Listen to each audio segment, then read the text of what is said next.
चर्चा आज ने आपने तमाम विधायकों जो सांसदों के साथ की है, किस प्रकार की चर्चा रही, किन किन क्या क्या मुद्दों को लेकर सुझाव दिए, कौन से वर्गों को खासकर इस बजट में साधने का प्रयास रहेगा सर सरकार? देखिए, आज की जो परामर्श विधायकों के साथ पूर्व बजट पर चर्चा हुई है, उसमें हमारे सभी विधायकगण आज यहाँ पहुँचे हैं। सबसे पहले पूर्व मंत्री आदरणीय सतपाल सांगवान जी, सभी माननीय विधायकों ने 2 मिनट का मौन रख करके उनको श्रद्धांजलि अर्पित की है। आज की बैठक में हमारे 50 विधायकों ने अपने बहुमूल्य सुझाव वो दिए हैं और आज का जो सत्र है वो महिला सशक्तिकरण को समर्पित रहा है। आज के इस सत्र में सर्वप्रथम महिला विधायकों से सुझाव बजट संबंधी आमंत्रित किए गए हैं, उन्होंने अच्छे सुझाव दिए हैं। आज के सत्र में सभी विधायकों ने जो सुझाव दिए हैं, शिक्षा, स्वास्थ्य, सड़कें, पेयजल, बिजली, खेल, इंफ्रास्ट्रक्चर, सफाई अभियान, नशा मुक्ति, बड़े महत्वपूर्ण विषयों पर सुझाव आज आए हैं। आगामी बजट में प्रमुख सुझावों को शामिल कर प्रदेश का 3 गुना गति से विकास सुनिश्चित किया जाएगा और पिछले कई दिनों से सेक्टर वाइज बजट बैठकें भी आयोजित कर विभिन्न हितधारकों के सुझाव भी लिए हैं। सर्वप्रथम हमने 2 जनवरी को गुरुग्राम में इंडस्ट्री एसोसिएशन और चार्टर्ड अकाउंटेंट के साथ बैठक कर उनके सुझाव आमंत्रित किए थे। हिसार में हमने कृषि वैज्ञानिकों, एफपीओज और हमारे प्राकृतिक खेती करने वाले किसान, प्रगतिशील किसान और हमारे जो हॉर्टिकल्चर के किसान हैं, ऐसे सब किसानों को हमने आमंत्रित किया था और उनके बड़े महत्वपूर्ण सुझाव हमें मिले थे। हमने हरियाणा प्रदेश में जो हमारा युवा जिन्होंने अपना स्टार्टअप शुरू किया, ऐसे स्टार्टअप युवाओं को भी हमने आमंत्रित किया और उनसे भी हमने महत्वपूर्ण उनकी तरफ से सुझाव आए हैं। उनकी जो गाथा है वो हमने सुनी है, सुझाव भी उनसे आमंत्रित किए हैं। कई युवाओं ने तो 0 बजट से अपना काम शुरू किया और हमारे स्टार्टअप वो 100 करोड़ से ज़्यादा की टर्नओवर पहुंच गए हैं। ऐसे उनकी जो गाथा थी वो भी सुनी है, उनके सुझाव भी आए हैं, जिससे कि हमारे युवाओं को उससे प्रेरणा मिलती है, क्योंकि पढ़ते पढ़ते उन्होंने स्टार्टअप शुरू किया। हमने यहीं पंचकुला में महिला उद्यमियों, महिला प्रतिनिधि, सेल्फ हेल्प ग्रुप की हमारी बहनें, नमो ड्रोन दीदी के भी हमने सुझाव आमंत्रित किए हैं। पानीपत में हमने टेक्सटाइल इंडस्ट्री के सभी पदाधिकारियों से बैठक में सुझाव महत्वपूर्ण उनके भी आए हैं। हमने ऑनलाइन पोर्टल के माध्यम से प्रदेश के प्रबुद्ध जनों के लिए भी हमने सुझाव आमंत्रित किए थे। लगभग इस पोर्टल के माध्यम से हरियाणा प्रदेश के प्रबुद्ध जनों की तरफ से 10,000 सुझाव हमारे पास आए हैं, जो इस बजट के अंदर महत्वपूर्ण भूमिका वो समाहित होंगे, प्रदेश के लोगों को इसका लाभ मिलेगा। इन महत्वपूर्ण सुझावों को आने वाले बजट में जो भी आज माननीय विधायकों ने और सभी हमारे जो प्रतिनिधि अलग अलग बुद्धिजीवी वर्गों से हमने बात किया है, उसको हम महत्वपूर्ण सुझावों को बजट में शामिल कर हरियाणा प्रदेश के लोगों के जीवन को सरल और सुगम बनाने का काम इसके माध्यम से किया जाएगा। इसका लाभ मेरे हरियाणा प्रदेश के लोगों को मिलेगा। विभिन्न वर्गों से बातचीत, बेहतरीन सुझावों को आने वाले प्रदेश के बजट में समाहित कर प्रदेश के 2 करोड़ 80 लाख लोगों के हित का ये बजट प्रस्तुत होगा। आगामी बजट में प्रमुख सुझावों को शामिल कर प्रदेश का तीव्र गति से विकास, नॉन स्टॉप ये विकास सुनिश्चित किया जाएगा। बजट न केवल तत्काल ज़रूरतों को संबोधित करेगा बल्कि दीर्घकालीन उद्देश्यों को प्राप्त करने का पर भी ये ध्यान केंद्रित करेगा। प्रदेश में बेमौसमी बारिश और ओलावृष्टि से 10 जिलों के लगभग 615 गांवों में फसलों को जो नुकसान हुआ है, इन सभी प्रभावित गांवों के किसानों को राहत देने के लिए हमने क्षतिपूर्ति पोर्टल वो खोल दिया है। मेरा सभी किसानों से ये आग्रह है कि पोर्टल खोलने वाले किसानों को हमने SMS द्वारा भी सूचित कर दिया है ताकि वो अपनी फसल नुकसान का विवरण पोर्टल पर अपलोड कर सकें। ये हमने इस पोर्टल के माध्यम से उनको SMS के माध्यम से भी सूचित कर दिया है। राज्य सरकार किसान हितैषी है। आप पिछले 10 वर्षों के अंदर अगर देखेंगे कि अगर किसान के ऊपर कोई प्राकृतिक आपदा की मार पड़ती है तो हरियाणा की ये सरकार किसान के साथ खड़ी हुई दिखाई देती है और उन्हें आर्थिक रूप से सशक्त बनाने के लिए लगातार हमारी सरकार प्रयासरत है। अभी अगर आप देखें पीछे धान की फसल में जब बरसात देरी से हुई, मेरे किसानों के ऊपर फसल का खर्चे का दबाव बना। उस खर्चे के दबाव को कम करने के लिए हमने हरियाणा के किसानों के प्रति एकड़ 2000 रुपये देने का काम किया। लगभग ये राशि 1354 करोड़ रुपए की राशि हमने किसानों के खाते में पहुंचाई है और लगातार आदरणीय प्रधानमंत्री जी नरेंद्र मोदी जी जो देश के किसानों, प्रदेश के किसानों को प्रधानमंत्री किसान सम्मान निधि लगातार पहुंचाते रहते हैं।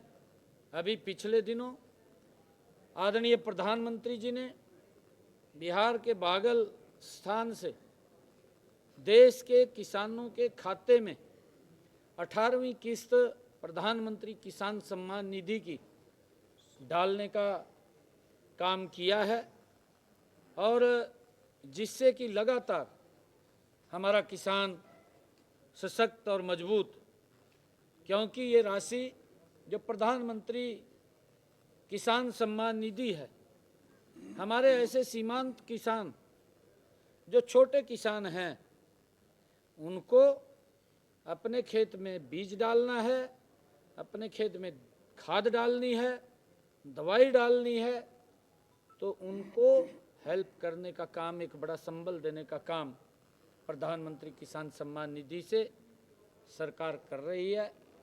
मुझे ये भी खुशी है कि आदरणीय प्रधानमंत्री जी ने जो खाद के रेट अंतर्राष्ट्रीय स्तर के ऊपर 2 गुने से भी ज़्यादा हो गए हैं, परंतु आदरणीय प्रधानमंत्री जी किसान हितैषी किसान की लगातार चिंता करने वाले कि मेरे किसान के ऊपर कोई भी अन्य दबाव ना पड़े, हमारा किसान मजबूत हो, उस यूरिया और डीएपी खाद के ऊपर आदरणीय प्रधानमंत्री जी ने सब्सिडी दे करके जो यूरिया का एक थैला लगभग 300 रुपये से भी कम किसान को मिलता है, अंतर्राष्ट्रीय स्तर के ऊपर उसकी कीमत लगभग 1,000-1,200 रुपये है और डीएपी का जो थैला 1150 रुपये का मिलता है, 1200 का मिलता है, अंतर्राष्ट्रीय स्तर के ऊपर उसकी कीमत 3,000 रुपये हो गई है।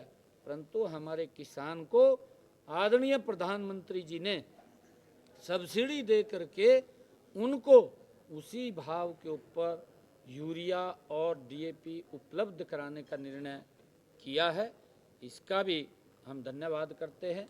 इस प्री बजट जो हमारा परामर्श आज हुआ है, इसके अंदर आज माननीय विधायकों ने, सभी हमारे दलों के विधायक आज एकत्र आकर के उन्होंने अपने अपने महत्वपूर्ण सुझाव दिए हैं और कल भी 10 बजे से जो विधायक छूट गए हैं वो भी कल इसमें सुझाव उनके आमंत्रित हैं और सभी विधायकों का मैं दिल से धन्यवाद करता हूं कि वो उन्होंने आकर के और इस प्रकार की जो प्रथा चली है, क्योंकि ये छठा प्री बजट का परामर्श विधायकों और समाज के अन्य सभी वर्गों के साथ जो उनके विचार, उनके सुझाव, महत्वपूर्ण सुझाव उनके आते हैं, उसका हरियाणा प्रदेश के लोगों को लाभ मिलेगा। मैं सभी का धन्यवाद करता हूं। सर कौन से ऐसे सुझाव आए हैं जिस तरीके से तमाम विधायकों ने अपनी राय दी है, किस वर्ग पर ज़्यादा फोकस जो है वो किस तरीके की बातें जो है वो की गई है, चाहे वो स्वास्थ्य से जुड़ी हो, शिक्षा से जुड़ी हो, तो क्या सुझाव किस तरीके का है? नहीं, देखिए, आपने सबसे पहले महिलाओं को बुलवाने का काम किया। महिला जो विधायक थे, हमने देखा कि निकाय चुनाव में भी महिलाओं को प्राथमिकता दी। प्रधानमंत्री बीमा सखी योजना के लिए हरियाणा आए थे, तो क्या बजट में भी, जैसा आज आपने प्री बजट चर्चा में पहल की है महिलाओं से चर्चा शुरू करने की, तो बजट में भी कुछ महिलाओं के लिए खास चीजें? और देखिए, हमारे पास जो सुझाव आए हैं आज हम सुझाव ले रहे हैं और जब बजट प्रस्तुत होगा तो आपको बिल्कुल एक एक शब्द के बारे में बताया जाएगा, किस वर्ग के लिए क्या है और क्या क्या सुझाव आए थे उसको लेकर के। और जो आपने पूछा है उसका मैंने उत्तर दिया है कि सभी विधायकों ने अलग अलग सुझाव दिए हैं, चाहे शिक्षा से संबंधित है, चाहे स्वास्थ्य से संबंधित है और चाहे सड़क, पेयजल या बिजली से संबंधित महत्वपूर्ण सुझाव सभी विधायकों ने अलग अलग अपने अपने सुझाव दिए हैं। उन सब सुझावों को हमने संकल्पबद्ध किया है। हमारे सभी अधिकारीगण यहाँ पर उच्च स्तरीय अधिकारीगण बैठे थे, उन्होंने सभी अधिकारियों ने सभी माननीय विधायकों के सुझावों को नोट भी किया है और हमारे सभी मंत्रीगण भी यहीं पर मौजूद थे और सभी मंत्रीगण ने भी उन सुझावों को सुना है। सर, पूर्व मुख्यमंत्री भूपेंद्र सिंह हुड्डा जब भी कई बजट पेश होता है तो कर्जे को लेकर हमेशा जिक्र करते हैं कि सरकार घी पी रही है, कर्जा ले रही है, घी पी रही है, इस प्रकार की बातें वो करते हैं। कर्जे को मैनेज करने के लिए, कंट्रोल में लाने के लिए कोई प्रावधान आपने इस बजट में किया है जिससे कर्जा प्रदेश का कम हो? देखिए, क्योंकि शायद उनको ध्यान हो, ये पीछे भी विधानसभा में इस बात को लेकर के चर्चा हुई है कि बहुत एक बड़ा रकम हमारे जो बिजली कंपनियों का था वो तो ये काउंट ही नहीं करते थे और उस कर्जे को हमने इसमें काउंट किया है। हाँ, उसको इसमें काउंट किया है और इससे बड़ा भी। देखिए, जब वो 28,000 करोड़ रुपया इसमें काउंट होगा तो उसकी लिमिट बढ़ जाएगी जो कर्जा था, परंतु ये उसको तो काउंट नहीं करते। और हमने ये भी कहा है कि आज भी 2014 के पहले का हरियाणा, 2014 के बाद का हरियाणा अगर आप लोग देखेंगे तो एक ज़मीन आसमान का अंतर नज़र आएगा। जो कर्जे की बात कर रहे हैं, देखिए इंफ्रास्ट्रक्चर के लिए अगर हमें किसी चीज़ की आवश्यकता पड़े तो उससे पीछे नहीं हटना चाहिए। और मैं आपको बताना चाहता हूँ, जो कर्जे की बात कर रहे हैं, जो ये बात बोल रहे हैं, अभी हम अपनी चादर के अंदर हैं और हमारे पास पूरा सिस्टम है। हमने, अगर आप लोग देखेंगे, आज हरियाणा प्रदेश के अंदर सड़कों का जो जाल बिछा है, हर जिला को आज हमने 4 लाइनिंग से जोड़ने का काम पिछले 10 वर्षों में किया है। हमने हर 20 किलोमीटर के ऊपर एक राजकीय महाविद्यालय खोलने का काम किया है। हमने जो मेडिकल कॉलेज हैं, 15 जिलों के अंदर मेडिकल कॉलेज बनकर के तैयार हो गए हैं। हमारी कुटेल के अंदर यूनिवर्सिटी, मेडिकल यूनिवर्सिटी बनकर के तैयार हो गई है। हमारे जो और भी इंफ्रास्ट्रक्चर का मामला है, अगर हम बिजली की बात देखें तो आज हरियाणा प्रदेश के अंदर 2014 से पहले बिजली गांव के अंदर 4 घंटे 5 घंटे मिलती थी। 4 घंटे 5 घंटे बिजली में से 20 बार तो कट लग जाता था। रोटी थाली आगे आती थी, लाइट चली जाती थी। और ऐसी स्थिति थी, ये तो ध्यान नहीं है ना इनको, ऐसी स्थिति थी रोटी मुंह में पड़ने की बजाय दूसरी साइड चली जाती थी, अंधेरे में खाई नहीं जाती थी। और मच्छर क्या हाल करते थे, रोटी भी नहीं खाने देते थे, इतना मच्छर काटता था। लोग दोपहर के अंदर मंजा ठेका घूमते रहते थे, भी कौन सा पेट देखें। ये हालात थे इनके समय में। परंतु आज अगर आप देखेंगे 10 वर्षों के अंदर, आज हरियाणा प्रदेश के अंदर 24 घंटे बिजली देने का काम ये हमारी सरकार ने किया है। बिजली के इंफ्रास्ट्रक्चर को मजबूत खड़ा करने का काम इन्हीं 10 वर्षों के अंदर हमारी सरकार ने किया है। अगर आप लोग देखेंगे कितने पावर हाउस लगे, कितने हमारे सब स्टेशन लगे, कितनी हमारी लाइनें निकली, फीडर्स बने, कितने फीडर बने, कितने हमारे बड़े ट्रांसफार्म लगे। शहर के अंदर हमने, छोटा शहर भी है, उसके अंदर भी अलग फीडर लाइनें खींच करके उसके अंदर हमने बिजली के इंफ्रास्ट्रक्चर को मजबूत करते हुए अलग से ट्रांसफार्म की व्यवस्था की। अगर आप देखेंगे कि इन पिछले 10 वर्षों के अंदर मजबूती से हमारी सरकार ने काम किया है। और अगर आप ये भी देखेंगे कि हमने हेल्थ के अंदर मजबूत काम पिछले 10 वर्षों के अंदर किया है। हमारे जहां 50 बेड का हॉस्पिटल था उसको 100 बेड में कन्वर्ट किया, जहां 100 बेड का था उसको 200 बेड में किया। हर हॉस्पिटल के अंदर हमारी सरकार में जब कोरोना का कालखंड आया, उसमें हमने जो ऑक्सीजन प्लांट लगे हैं वो लगाने का काम किया है। इंफ्रास्ट्रक्चर गति से बढ़ाया है ताकि आम लोगों को सुविधा मिले। हमारी सरकार का ये ध्येय है। परंतु हम लगातार, अगर आप लोग देखेंगे, हमने इसके साथ साथ चाहे रोडवेज के इंफ्रास्ट्रक्चर को मजबूत करने की बात हो, आज इलेक्ट्रिक बसें शहरों के अंदर देने का काम हमारी सरकार कर रही है। आज अगर आप देखें, गांव को गांव से जोड़ने का काम और खेतों के रास्ते बनाने का काम इन्हीं 10 वर्षों के अंदर। पहले तो सड़क भी नहीं गांव को मिलती थी, खेतों का तो रास्ता बड़ी दूर की बात थी, लोग देखते रहते थे। वो गन्ने की ट्रैली अगर निकालनी होती थी गांव के अंदर, लोगों को 4-4 ट्रैक्टर लगाने पड़ते थे, पता है लोगों को गांव के अंदर। परंतु आज हमारी सरकार में इन 10 वर्षों के अंदर खेतों के रास्ते भी पक्के करने का काम लगातार हम कर रहे हैं, बड़ी संख्या में किया। ये इंफ्रास्ट्रक्चर हम लगातार, अगर बारीक से बारीक जगह भी आप नज़र डाल करके देखेंगे, पिछले 10 वर्षों में हमारा हरियाणा विकसित हुआ है, हमारा हरियाणा मजबूती से बदला है। जो लोग ये बात बोलते हैं उनको तो नकार दिया है।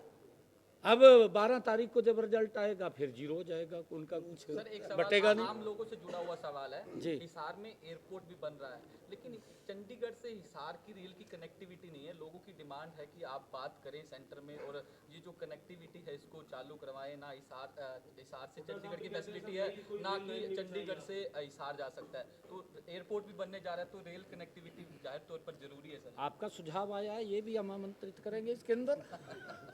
आपका अच्छा सुझाव है ये। हाँ। काफी लोग हैं सर यहाँ। कमान संभाली है कर्मचारियों के हित में, चाहे वो छोटे कर्मचारी हो या फिर अधिकारी हो, बहुत से फैसले आपने किए। एक कुछ कर्मचारी आपके आसपास भी हैं और प्रदेश में भी इस वक्त देख रहे हैं। पुलिस के जो कर्मचारी हैं उनकी उम्मीद है बेल्ट की नौकरियां, हम तो डिमांड कर नहीं सकते, लेकिन हमारे लिए पंजाब समान वेतन या हमारी बेसिक पे टीएडीए बढ़ाने को भी को लेकर के भी अगर मुख्यमंत्री कोई कदम उठाते तो वो भी बहुत स्वागत करेंगे। इसको लेकर ये लंबी मांग है सर। नहीं देखिए, क्योंकि हमारे पुलिस के कर्मचारी दिन रात लगातार लॉ एंड ऑर्डर की व्यवस्था को लेकर के मुस्तैद रहते हैं, और अब हम देख भी रहे हैं पिछले लगभग दिनों से बड़ी गति से काम भी कर रहे हैं। पिछले 10 वर्षों के अंदर अगर हम देखें, पुलिस का भी परिवार बड़ा है, और जो आपका सुझाव है ये भी आमंत्रित है। Thank you, thank you.